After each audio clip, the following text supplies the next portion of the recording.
عباده الكرام أصحاب النظام ولله لهم الفاتحة. أعوذ بالله من الشيطان الرجيم. بسم الله الرحمن الرحيم. الحمد لله رب العالمين الرحمن الرحيم مالك يوم الدين إياك نعبد وإياك نستعين اهدنا الصراط المستقيم صراط الذين أنعمت عليهم غير المغضوب عليهم ولا الضالين.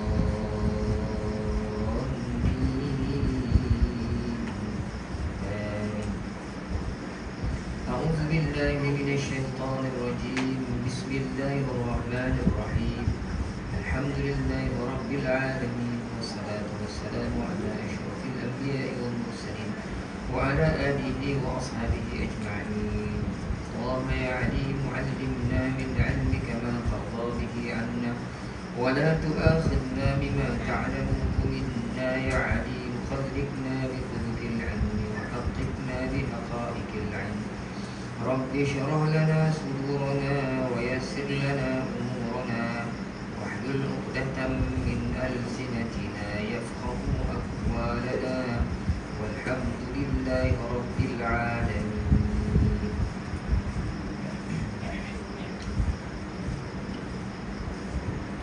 أعوذ بالله من الشيطان الرجيم. بسم الله الرحمن الرحيم. السلام عليكم ورحمة الله تعالى وبركاته. الحمد لله والصلاة والسلام على رسول الله وعلى آله وصحبه ومن والاه. أشهد أن لا إله إلا الله وأشهد أن محمدا عبده ورسوله. اللهم أما بعد. Pengurusi surau beserta dengan ahli jawatan kuasa, ashabul fadilah, tuan-tuan guru, tuan-tuan imam, tuan-tuan haji, tuan-tuan hajah, tuan-tuan, puan-puan, hadirin, hadirat yang dirahmati Allah Subhanahu wa taala sekalian. Alhamdulillah, tuan-tuan dan puan-puan, seperti biasa, marilah sama-sama kita panjatkan kesyukuran kehadirat Allah Subhanahu wa taala yang sampai ke saat ini masih lagi memelihara menjaga kita dengan baik dengan segala limpahan nikmat rezeki, sehingga semua itu menjadikan kehidupan kita sentiasa selesa di atas muka bumi Allah Subhanahu wa taala.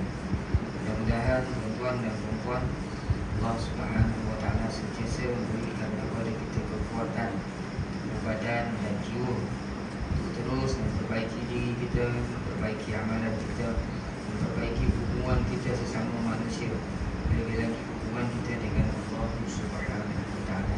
Mudah-mudahan segala keterlanjuran kita, dosa kita diampunkan oleh Allah Subhanahu wa taala sebelum kita kembali ke hadratnya, insya-Allah. Mudah-mudahan Allahumma amin. Jadi malam ni tuan-tuan, kita sambung kembali kuliah tafsir kita. Masih lagi dalam suratul Buruj. Kita bermula pada malam ini tuan-tuan pada ayat yang ke-17 daripada suratul Buruj. Yang ada buku ni boleh tengok muka surat yang ke-78. Muka surat yang ke-78, ayat yang ke-17 daripada suratul Buruj. Allah Subhanahu wa taala berfirman, A'udzu billahi minasy syaithanir rajim. Bismillahirrahmanirrahim. Hal ataka hadithul junud Fir'aun wa Thamud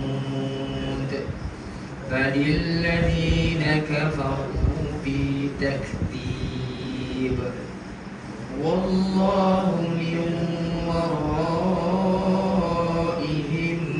muhit bal huwa Qur'anun majid fi lawhin mahfuz. Bismillahirrahmanirrahim. Was-samaa'i wat-tariq وما أدراك ما الطارق النجم الثاقب إن كل نفس لما عليها حافظ فلينظر الإنسان مما خلق من ماء دافق يخرج من بين الصلب والترائب إنه على رجعه لقادر صدق الله العظيم. هل أتاك حديث الجنود جنود man arif disukun, boleh baca 2, boleh baca 4, boleh baca 6 harakat. Dal yang ujung tu qalqalah junud. Jadi bunyi detakkan suara tu kena kuat sikit sebab dal ni mati, huruf hidup yang dimatikan. Dia menjadi qalqalah kubra. Junud. Fir'auna wa Thamud. Samud pun juga man arid lisukun.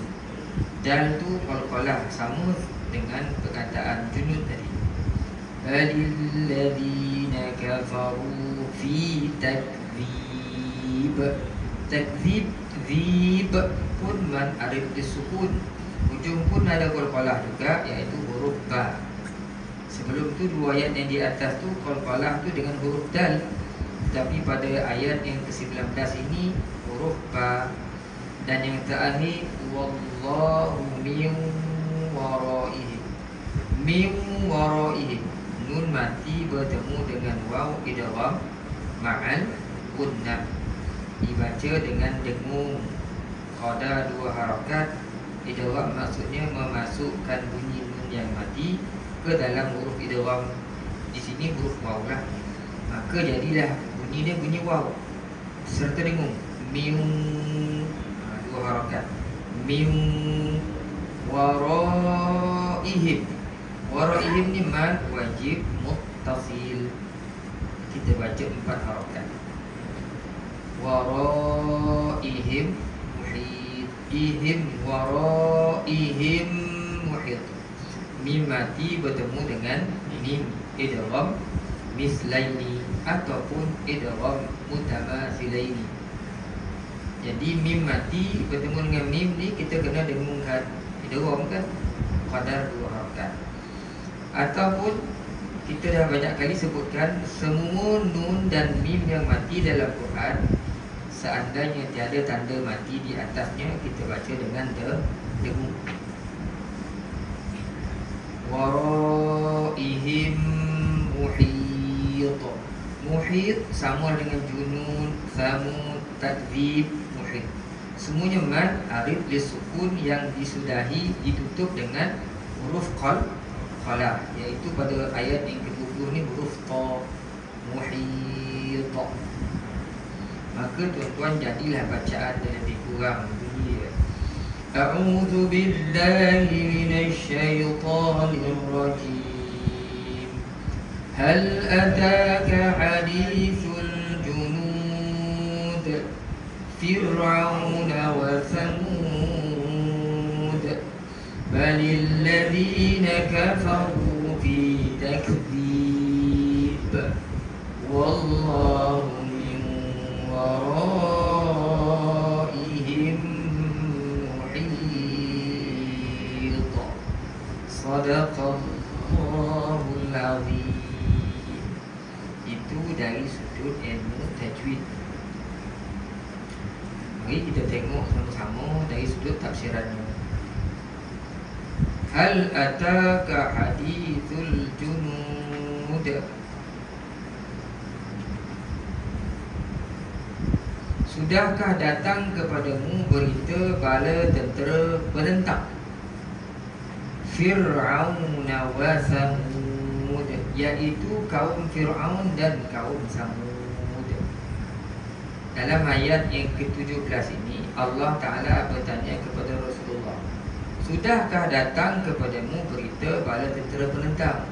Maksudnya, wahai Muhammad, kau pernah dengar tak cerita dulu-dulu orang-orang yang menentang? Kata Imam Qurtubi kat sini, ay qad ataka ya Muhammad khabarul jumu' al-kafirah al-mukadzibah li anbiya'ihim. Di mana adakah datang kepada Muhammad tentang perkhabaran cerita kumpulan orang-orang kafir yang mendustakan nabi-nabi mereka. Di sini ayat ini Allah Ta'ala sebenarnya sedang memujuk Nabi, menghibur Nabi dengan cerita-cerita yang berlaku zaman dulu. Yang cerita tu ada kaitannya dengan Rasulullah yang tidak diyakini, tidak dipercayai, didustakan oleh kaumnya. Rasulullah latih berjuang, berjihad, menyampaikan agama, tapi yang dia dapat adalah tentangan daripada kaumnya sendiri. Maka Allah Ta'ala pun bawalah cerita Nabi-Nabi dulu, Rasul-Rasul dulu pun mendapat tentangan juga. Muhammad, kau pernah dengar tak cerita? Allah Ta'ala cerita macam anak kita melalak, nangis. Adik pernah dengar tak cerita? Dia pun terak kalau kan, buat nangis sikit. Jadi cerita macam ni lah lebih kurang. Allah Ta'ala sedang yu'annisuhu wa yuslihi. Allah Ta'ala sedang menghiburkan Nabi. Yakni ungkapan kata itu, kata Imam Qurtubi, kata Ustaz Ahmad Sul Haji di sini, ungkapan kata dalam ayat-ayat ini berbentuk pertanyaan untuk menarik perhatian Nabi sallallahu alaihi wasallam, iaitu, sudahkah sampai kepadamu wahai Muhammad sallallahu alaihi wasallam berita mengenai tindakan orang-orang kafir berkumpul-kumpul menyiapkan bala tenteranya untuk memerangi para nabi dan rasul? Dan sudahkah juga sampai kepadamu wahai Muhammad berita tentang nasib celaka dan malapetaka yang ditimpakan oleh Allah kepada mereka itu? Allah Ta'ala ceritakan. Cerita siapa penentang tu? Fir'aun wa Samud, iaitu kisah Fir'aun yang bertembung dengan Nabi Musa alaihissalam serta Harun, wa Samud, dan juga kisah kaum Samud yang bertembung dengan Nabi Saleh. Wa ila Samud akhahum salihah, dan kepada kaum Samud diutuskan Nabi Saleh. Kenapa dua-dua ni disebutkan di sini? Tak ada ke kaum lain ramai lagi? Banyak lagi kaum. Dua ni Allah Ta'ala sebutkan, Fir'aun dan juga kaum Samud. Balil ladhina kafaru fi takdzib. Nanti kita tengok kenapa Allah Ta'ala sebutkan sini. Kisah ini masyhur di kalangan penduduk Makkah, iaitu kisah Fir'aun dan kaum Samud. Mereka lah tokoh-tokoh yang mempunyai kekuasaan dan kekuatan besar di dalam sejarah. Lebih besar kekuatan dan kemahirannya berperang dari yang dipunyai oleh kaummu. Namun demikian mereka telah diseksa oleh Allah dengan menimpakan malapetaka disebabkan dosa yang mereka lakukan, iaitu dosa kekufuran. Kalau tak silap saya di kita kuliah semua, kita ada bahaskan di Masjid Nur tentang kepala tentera Musa alaihissalam ni. Dia bukan ibu-ibu zaman Nabi Musa pun tentera Quraisy baru 10,000. Tapi Fir'aun ni juta, tenteranya juta orang, berjuta-juta tentera. Bukan main ibu-ibu, main juta. Lebih besar daripada tentera kamu wahai Muhammad. Zaman kamu ni, zaman Quraisy ni kuat lagi. Jadi Allah Ta'ala sebut, kata Imam Qurtubi di sini, wa innama khassa Fir'aun wa Samud, dikhaskan Fir'aun dengan kaum Samud ni kerana kaum Samud ni dia duduk dekat dengan biladul Arab, di negara Arab. Adapun kisah mereka kaum Samud ni masyhur di kalangan orang-orang Arab. Begitu juga kisahnya Fir'aun, di mana kisah Fir'aun ini masyhur diceritakan di sisi ahli kitab, pendeta-pendeta Yahudi Nasara. Dia tahu sangat kita Fir'aun ni, sungguh tahu. Dan dua-dua kaum Samud ni dan kaum Fir'aun ni adalah antara dua kaum, dua kumpulan yang kuat pada satu ketika dulu, yang gagah. Dan Allah Ta'ala ceritakan di sini, nak beritahu kepada Rasulullah sallallahu alaihi wasallam, dua kuat ni kuat, tapi mereka ni pun telah dibinasakan oleh Allah Subhanahu wa Ta'ala. Ini pula kaum kau yang 10,000, 20,000 ni. Itu maksud ayat. Allah Ta'ala sedang menunjuk Nabi, wahai Muhammad. Fir'aun Samud, pernah tak dengar cerita? Balil ladina kafaru fi takdzib. Sebaliknya orang-orang kafir selalu mendustakan. Orang-orang kafir ni selalu mendustakan. Ai min haula'il ladina la yu'minuna bi, iaitu orang-orang yang kafir dengan kau wahai Muhammad, yang tidak beriman dengan engkau. Fi takdzib, selalu mendustakan kamu, iaitu seperti juga orang-orang kadak di min qabli man qablahu, seperti orang-orang sebelum ini pun wahai Muhammad. Kata Allah, orang kafir ni memang kau jual mendustakan para rasul dan mendustakan para nabi dahulu. Allah Ta'ala cerita kat Rasulullah, kalau engkau wahai Muhammad hari ni kena bagi batu, kena halau, kena pijak tangkuk masa sujud, kena campakkan dengan najis kambing, kena letakkan tabahu kau ni usus untuk kau wahai Muhammad, dulu-dulu pun sama juga. Balil ladina kafaru fi takdzib, bahkan orang kafir ni itulah perangai dia, mendustakan para rasul dan para nabi. Allah Ta'ala sambung ayat 20, wallahu min waraihim muhit, sedangkan Allah mengepung mereka dari belakang mereka. Kan? Orang-orang kafir selalu mendustakan, yakni orang-orang kafir Quraisy tidak pula mengambil teladan dari kaum yang telah dibinasakan oleh Allah disebabkan mendustakan itu. Malahan kaummu wahai Muhammad lebih kufur dan lebih sesat, sedangkan Allah mengepung mereka yang berdosa itu dari belakang mereka, sehingga tidak dapat melepaskan diri pada bila-bila masa. Allah Ta'ala sebut wallahu min waraihim muhit. Allah Ta'ala hukum apa yang berlaku pada semua zaman, pada semua orang-orang yang mengkufurkan Nabi dan Rasul mereka, yang mendustakan, semuanya dikepung oleh Allah. Dan ketika Allah mengazab mereka, maka tidak ada seorang pun yang terlepas. Sebutlah zaman mana? Zaman Nabi Nuh, habis tenggelam. Zaman Nabi Ibrahim, habis mati dihompak oleh rumah masing-masing yang jatuh daripada atas. Zaman Nabi Ibrahim, pergi kan. Zaman Nabi Musa, Fir'aun dibenamkan dalam laut, ditenggelamkan beramai-ramai. Zaman Nabi Lut, kampung diterbalikkan, yang atas jadi bawah, yang bawah jadi atas, kerana homoseksual. Zaman apa lagi kan? Itu juga yang berlaku kepada kaum Samud. Dimusnahkan dengan petikan halilintar. Kerana dia apa?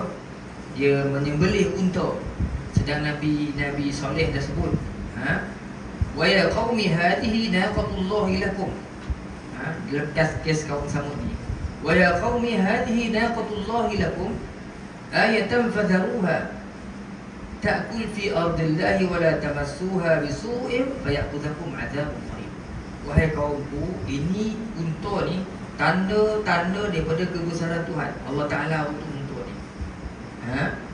Dan naklah fadharuha ta'kul fi ardi, biarkan dia makan, dia bunyi supaya tidur, nak makan biar dia. Wala tamassuha bisu, jangan kau mencederakan, menyakitkan unta ni. Fayakhudhukum 'adzabun qarib. Kalau kau kacau dekat unta ni, kau lastik dia, kau korek ekor dia, kau sakitkan dia, tak ada dalam ayat Quran tulis stick kan. Tapi mana yang kan ada orang ceritakan, "Barang besar cukup saya cakap. Dalam dalam stick." Dui warna lah tuan-tuan sekarang. Payah dia kalau kesau, mana datang lastik.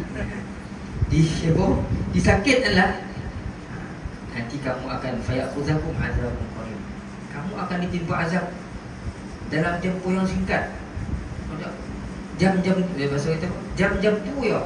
Sehari dua betul kau kena azab. Tak lama betul kau kena azab, kata Nabi Saleh. Jangan kacau. Apa kau boleh buat? Fa'aqaruha. فعقروها فقال تمتعوا في داركم 3 أيام ذلك وعد غير مكتوب. Mereka menyembelih unta itu. Allah Ta'ala sebut Fatamatta'u 3 ayyam. Kau gembiralah, kau cemporolah kau. Kau cemporo kat air kan. Kau cemporolah kau, kau jimbalah kau 3 hari kau. Dijimba 3 hari kau. Lepas tu nanti kau akan ditimpa dengan azab yang tidak boleh kau tolak. Itu yang lepas tu wa akhadhal ladina zalamu as-sayhatu fa asbahu fi diyarihim jathimin. Cukup 3 hari Allah Ta'ala pun buat satu tepikan suara sayhah yang akhirnya mematikan semua. Berkelepangan mati kaum Samud ni kat kampung ni tak ada orang tinggal, habis semua. Yang tanya saya pula, macam mana bunyi jeritan? Tak apa senang tiga dah. Woi apa tak tahu bunyi pastilah urusan para malaikat Allah yang diutuskan oleh Allah. Dengan satu sayhah ni bunyi jeritan, maka akhirnya mereka mati bergelimpangan dalam kampung masing-masing. Habis semua kaum Samud, tak ada yang tinggal. Jadi Allah Ta'ala ceritakan ni pada Rasulullah SAW nak menghibur Nabi. Tak ada yang tinggal sampailah ke zaman Nabi Muhammad SAW. Ayat itu pun sebenarnya nak menghibur Nabi sekaligus mengingatkan orang musyrik, orang kafir Quraisy. Cerita Fir'aun, kau pun tahu cerita Fir'aun, kau pun tahu cerita Samud. Kaum Lut dekat dengan kau. Apa kesudahannya yang mendusta para Rasul? Semua yang musnah. Tetapi kaum Quraisy menjadi lebih teruk lagi daripada kaum Lut. Kata Ustaz Musa Najib lah, malahan kaummu wahai Muhammad lebih kufur dan lebih sesat. Kata Ustaz Musa Najib kat sini. Allah Ta'ala kepung mereka, malahan kaum kamu lebih teruk lagi wahai Muhammad. Tapi akhirnya semuanya dimusnahkan oleh Allah. Sampai zaman Nabi Muhammad, akhirnya dalam perang Uhud mereka kalah. Dalam perang Badar mereka teruk kalah. Dalam perang Uhud macam nak menang tapi tak menang juga. Sampailah pembukaan kota Mekah, Allah Subhanahu Wa Ta'ala takdirkan Rasulullah dapat menguasai kota Mekah dalam keadaan aman dan semuanya tunduk kepada Rasulullah SAW, kan? Tanpa pertumpahan darah. Musuh-musuh yang lain tu habis. Kuat menentang Nabi, habis semuanya dimatikan oleh Allah Subhanahu Wa Ta'ala. Sampailah ke zaman kita ni masih lagi ada orang-orang yang dia tak menentang Nabi, tapi dia menentang pewaris Nabi, iaitu ulama-ulama yang menyampaikan ilmu-ilmu yang mereka warisi daripada Rasulullah, turun bertali-tali sampailah ke zaman kita hari ini. Sebab selagi tak kiamat, selagi itulah pertembungan di antara hak dengan batil akan berterus satu. Kalau ada orang baik, mesti ada orang jahat. Dunia ni berpasang-pasangan. Ada yang pendek, ada orang yang panjang, dan ada putih, ada hitam. Macam itulah berlaku sampai ke hari kiamat. Dan kita yakin orang-orang yang dijunjung agama ini, dia pasti akan diselamatkan oleh Allah Subhanahu Wa Ta'ala. Cuma dia akan menerima mihnah, ujian-ujian seperti mana yang diterima oleh Rasul-Rasul terdahulu. Jika nama bawa agama ni tuan, dia mesti ada orang kecil hati. Kalau kecil hati marah, tak suka. Sedikit kita Quran, sedikit kita semayang, sedikit tak ada cerita lain kau dia marah. Ada orang ini macam tu. Sedikit agama, ada cerita lain. Dia tak tahu lah apa disakit dengan agama ni, padahal dia pun sama-sama agama Islam. Jadi malanglah kita kalau itu orang Islam, kita benci pula cerita-cerita Islam ni. Kesudahan nanti tuan pasti akan dapat azab daripada Allah Subhanahu Wa Ta'ala. Bal huwa Qur'anun Majid. Sebaliknya yang didustakan mereka itu ialah Quran yang mulia. Yakni Allah menolak tuduhan orang-orang yang mengatakan Quran itu adalah dongeng-dongeng orang-orang propaganda. Dululah orang Quraisy berkata ini Quran bohong ini. Ini Muhammad ni sebenarnya belajar daripada sastrawan. Lepas tu dibaca oleh kita, kan? Ada ayat ni, Muhammad ni diajar oleh orang lain. Sehingga Allah Ta'ala cabar dalam Quran, am yaqulu naftara qul fa'tu bi 'ashri suwarin mithlihi muftariyat wa wad'u man istata'tum min dunillah kuntum shadiqin. Mereka mengatakan kamu ni buat ayat ni, kamu bina sendiri wahai Muhammad. Macam tu katakan kepada mereka Muhammad, qul fa'tu bi asyri suwarin, bawa sini 10 surah. Kalau aku boleh buat, kau yang pandai ni, kau ramai sastrawan ni, pakar-pakar bahasa ni, aku dah tak tahu ummi, tak tahu menulis, tak tahu membaca. Kata aku buat, bawa sini, kau ni pandai, bawa 10 surah. Cari membantu-bantu kamu. Yang kuntum shadiqin, kalau kamu betul, kalau kamu benar. Allah Ta'ala mengajar Rasulullah SAW. Fa in lam yastajibu fa'lamu annama unzila bi'illah. Kalau mereka tak boleh buat wahai Muhammad, sahlah Quran datangnya daripada Allah Subhanahu wa ta'ala, daripada ilmu Allah, bukan daripada kamu wahai Muhammad. Bal huwa Quranun Majid, sebaliknya didustakan mereka itu ialah Quran yang mulia. Kata Imam Qurtubi di sini, iaitu Quran yang mempunyai kemuliaan dan keberkatan. Imam Qurtubi sebut huwa bayanun ma bin nasil hajatu ilaihi min ahkamid dunya wa min ahkamid din wa dunya. Kenapa Quran ini punya kemuliaan, keberkatan, dan Quran inilah merupakan penerangan, memberi penerangan, penjelasan kepada manusia terhadap urusan hukum-hukum agama dan hukum-hukum dunia. Apa masalah dalam dunia ni, dalam agama kita, tengok dalam Quran, confirm mesti ada. Apa masalah dalam hidup manusia yang Allah Ta'ala tak boleh selesaikan, orang tengok dalam Quran, pasti ada. Pasti ada ahkamiddin wa dunya, hukum-hukum agama dan hukum-hukum dunia, semuanya ada dalam Quran. Semuanya dikaji, diselidiki. Quran ni makin lama makin banyaklah ilmu-ilmu tu akan keluar. Sebab Allah Ta'ala terang bukan bil tafsir, tapi bil ijmal. Ringkas, dia perlu diuraikan, dia perlu dibaca, dia perlu dipikirkan. Allah Ta'ala nak suruh kita ni mikir, dan perlu dipikirkan. Nanti akan keluar ilmu. Sengat untuk tengok ulama-ulama dahulu yang rajin mengkaji Quran. Cuba tuan tengok berapa ramai di kalangan ulama yang menafsirkan Quran. Zaman kita ni tak layak, tak adalah keluar tafsir baru. Kalau keluar pun mengarut empaan. Dulu daripada Imam Tabari, tafsir Tabari, Al-Jami' li Ahkamil Quran, Tafsir Azim, Ibnu Katsir. Itu apa lagi? Miftahul Ghaib. Siapa nama tu? Bukan Jazari, Miftahul Ghaib. Ini apa lagi? Yang Syekh Kutub punya apa?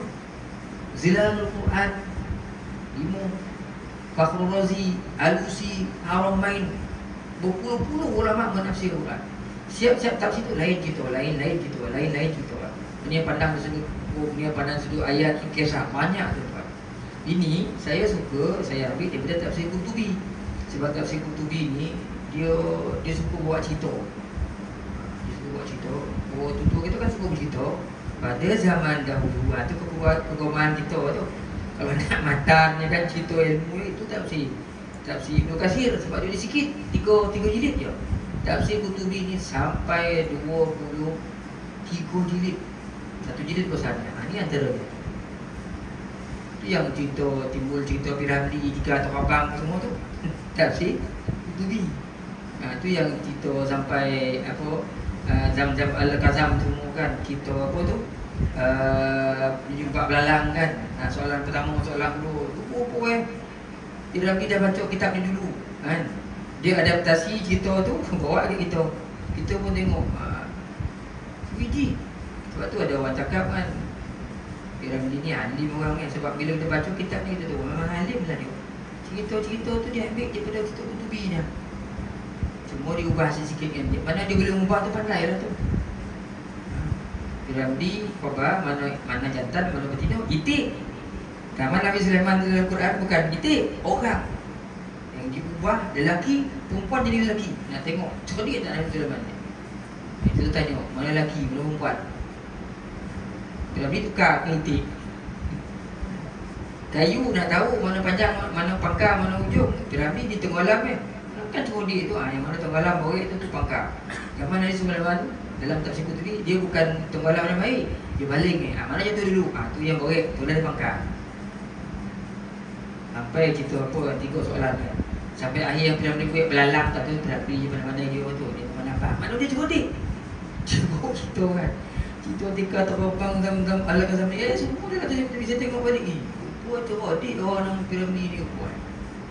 Bila kita pergi Aceh tengok memanglah Aceh. Aceh ni dia memang belajar tengah bondang buat. Anak dia sampai setahun tengah sawah tu buka kitab Mahali. Mahali ni kat Malaysia ni, kalau orang tak ngaji kitab Mahali ni, dia tak boleh diiktiraf pakar dalam ilmu fiqh. Sekuat-kuatnya kitab Mahali. Mahali kitab fiqh lah. Masa dia ngaji dulu tengok ambil gambar Tok Guru pakai siklit je. Siklit. Ambil kain selai, dia kata tak tanya. Kena ni long. Yang dalam sawah dah tadi. Tak ada kau pakai, tak ada lantai talam macam tu tu angin berapa ni sedap belajarnya. Kau ngah bondang ni. Tapi tu baca kitab. Orang baca macam tu bang. Mandang tak kitab tu. Itulah style Syekh Nuruddin.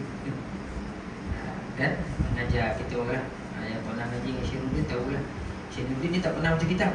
Sesuai Dr. Syuhada ataupun Ustaz Yusri. Sampai baca. Dah baca kan dia tu orang. Itu lain lah. Itu orang tu mungkin dia dah mahir terlampau mahir sangat. Bukan mungkin bang Yo. Ustaz Nuruddin Al-Banjari Al-Makki rahimahullah. Okay tuan. Quran itu fi lauhin mahfuz, yang tersimpan dalam lauh mahfuz. Mana Quran tu disimpan di dalam lauh mahfuz. Lauh mahfuz.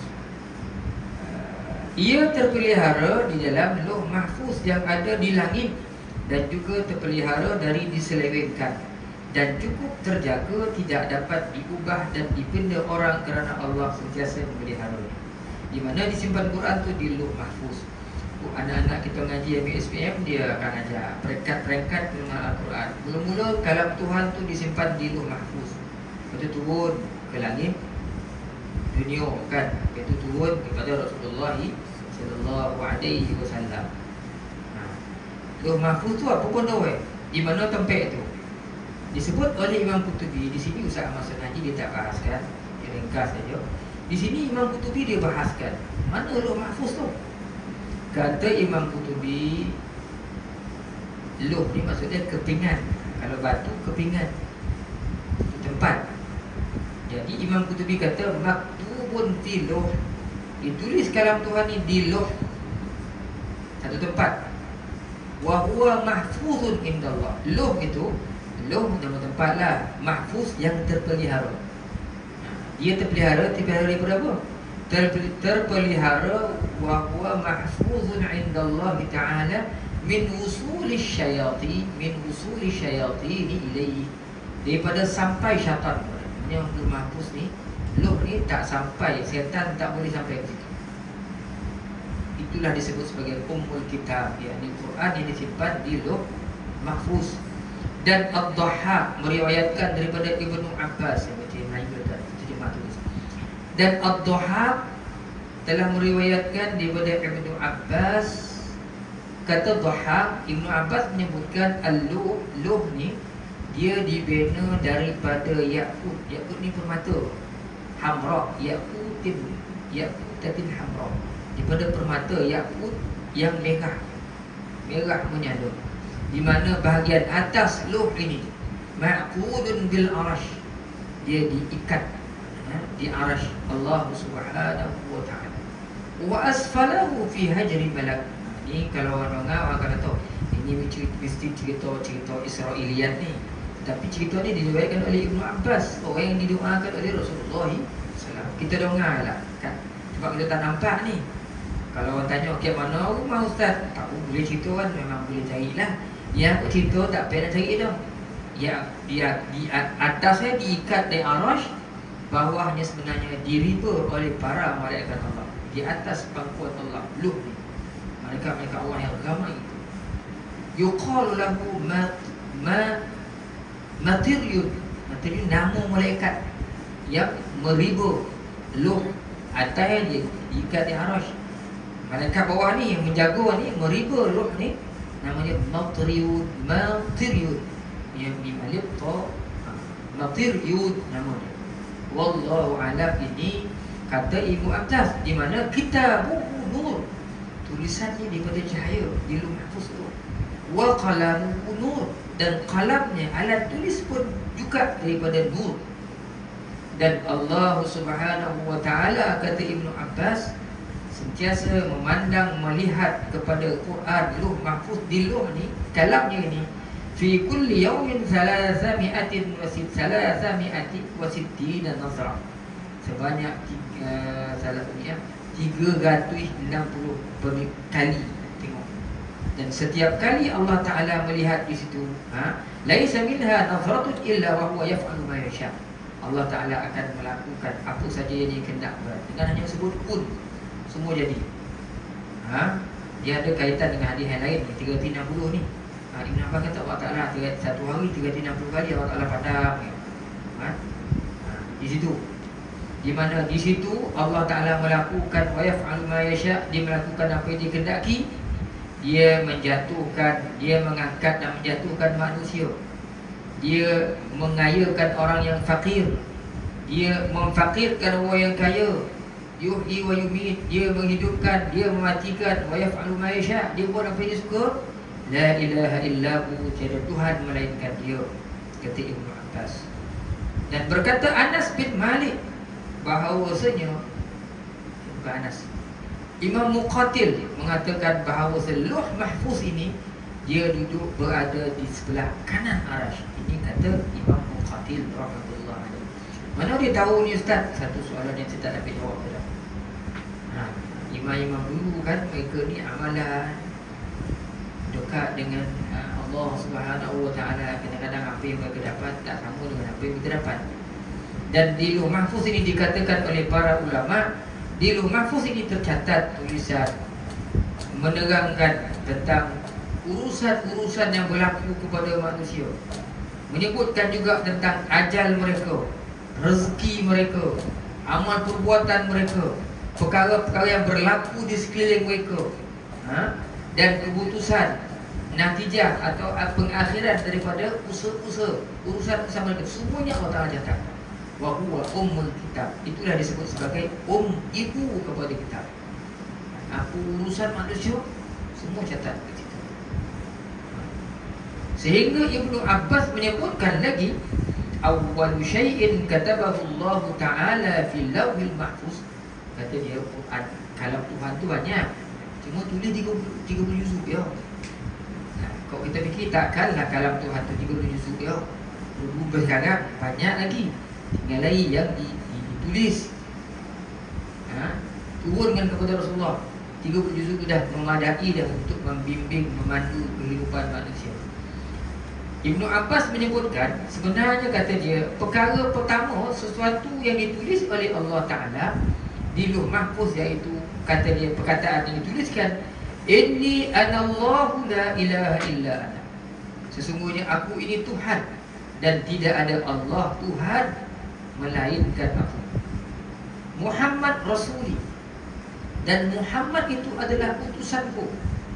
Man istaslama li qada'i wa sabara ala bala'i wa syakara ni'ami katabtuhu siddiqan wa ba'astuhu ma'as siddiqin. Allah Ta'ala sebut, siapa yang menyerahkan urusannya, yang menyerahkan urusannya kepada qada'ku, dia menerima qada'ku. Siapa yang menerima qada' qadarku, dia sabar di atas ujian aku, dia bersyukur atas nikmat aku. Ada 3 perkara: terima qada' qadar Tuhan, sabar ujian Allah, bersyukur atas nikmat. Allah Ta'ala sebut 3 ni, katabtuhu siddiqan wa ba'astuhu ma'as siddiqin. Aku akan tuliskan dia, cop dia sebagai orang-orang yang benar, dan dia akan dibangkitkan bersama orang-orang yang membenarkan Allah Rasul, orang yang benar, siddiqin, orang-orang siddiqin.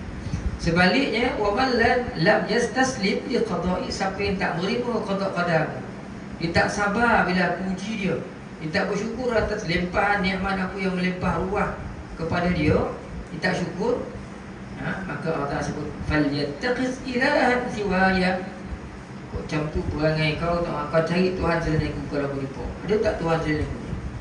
Oh, aku puji kau tak sabar. Kemudian kau buat pada aku, kau tolak, kau tak ridha. Kemudian nikmat-nikmat aku kau tak pernah syukuri, kau tak terima kasih kat aku. Kau cuba kau cari Tuhan, kau ada Tuhan selain aku. Kata Allah Subhanahu Wa Taala sebagai satu tanda kemurkaan. Kemurkaan Allah Subhanahu Wa Taala. Dan Imam Qurtubi dia kaitkan kata Ibnu Abbas tadi dengan pendapat ulama yang lain. Ibnu Abbas sebut Allah Ta'ala memandang Lauh Mahfuz ni 360 kali satu hari.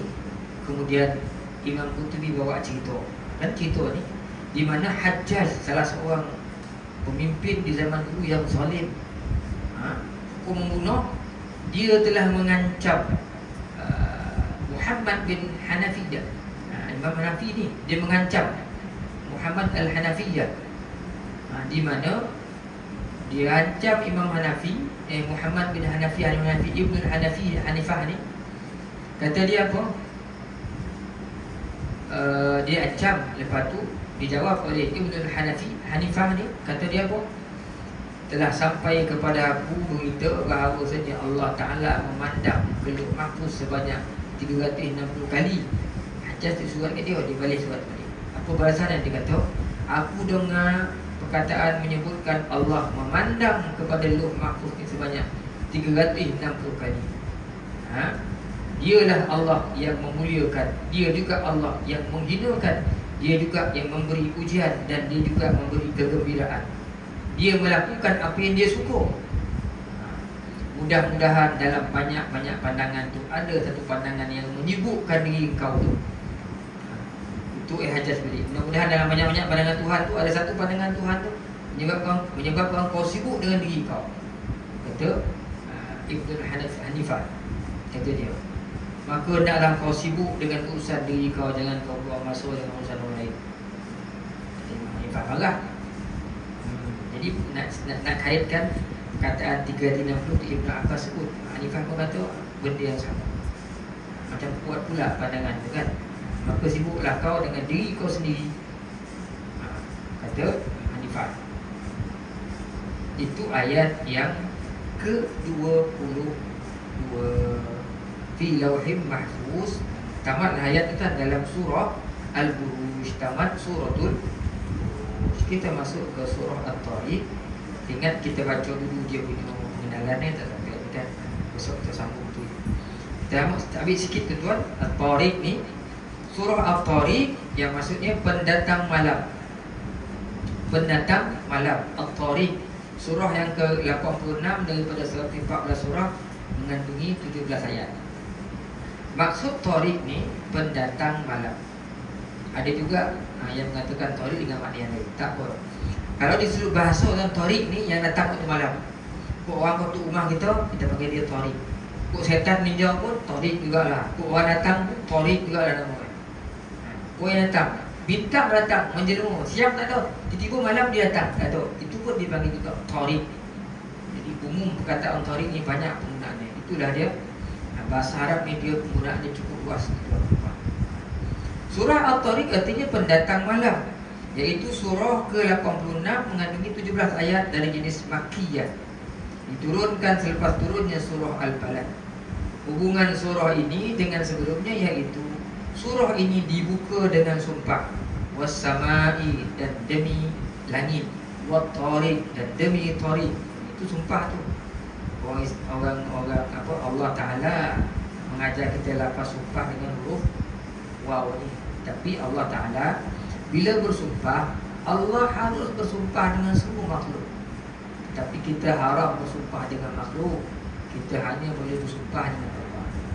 Wallahi, billahi, utallah. Tak boleh demi pohon cemara, demi itu, demi itu. Allah Ta'ala punya pajak. Kalau nak bersumpah dengan waktu duha, dengan malam, dengan segala-galanya, itu hak Allah. Semuanya makhluk. Kita nak bersumpah demi Allah. Kan ada hadis, apabila kamu bersumpah, maka bersumpahlah kamu dengan nama Allah. Kan? Pada surah sebelumnya disebutkan tentang sikap orang-orang kafir yang mendustakan kitab Quran. Sedang di sini pula disebutkan tentang hakikat Quran yang merupakan titah dan perintah Allah, menjadi pemisah di antara yang hak dengan yang batil, serta menolak dakwaan orang-orang yang mendustakan. Itu tuan-tuan hubungan suratul Tariq dengan surah yang sebelumnya, itu suratul Buruj, sedikit tuan-tuan sebagai mukadimah untuk surah At-Tariq. InsyaAllah tuan-tuan akan umum rezeki kita dah dapat dulu, kita berhenti lagi sini dulu. InsyaAllah panjang umum rezeki kita sambung lagi surah At-Tariq ini InsyaAllah daripada mula nanti ayat 1 sampai ayat yang ke-13. Wallahu a'lam tuan-tuan, sekadarnya untuk malam ni. Aku qauli hadza, astaghfirullah li wa lakum. Assalamualaikum warahmatullahi taala wabarakatuh. Ada soalan tuan-tuan, kalau tak boleh jawab, saya jawab. Kalau tak dapat jawab, saya letak dulu. Sebab ilmu ni bukan kita. Kalau ada, biasa tak ada. 6 bulan tak ada. 6 bulan tu. 6 bulan tu, bukan tu.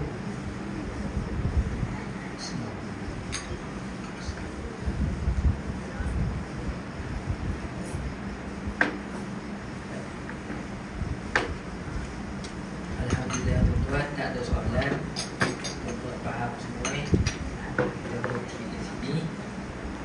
Bismillahirrahmanirrahim. Alhamdulillahirabbil alamin. Wassalatu wassalamu ala asyrafil anbiya'i wal mursalin wa ala alihi wa ashabihi ajma'in. Allahumma zidna ilman nafi'a warzuqna fahma. Allahumma rzuqna fahman nabiyyin wa hifdzal mursalin bi rahmatika ya arhamar rahimin. Allahumma a'inna ala zikrika wa syukrika wa husni ibadatik. Allahumma rzuq awladana bin najahi fi kulli imtihanihim bi rahmatika ya arhamar rahimin. Walhamdulillahi rabbil alamin. Tasbih al-Qur'an dan suratul Asr. Subhanakallahumma wa bihamdik, nashhadu an la ilaha illa anta, astaghfiruka wa atubu ilaik. Bismillahirrahmanirrahim. Wal 'asr innal insana lafi khusr illa alladhina amanu wa 'amilu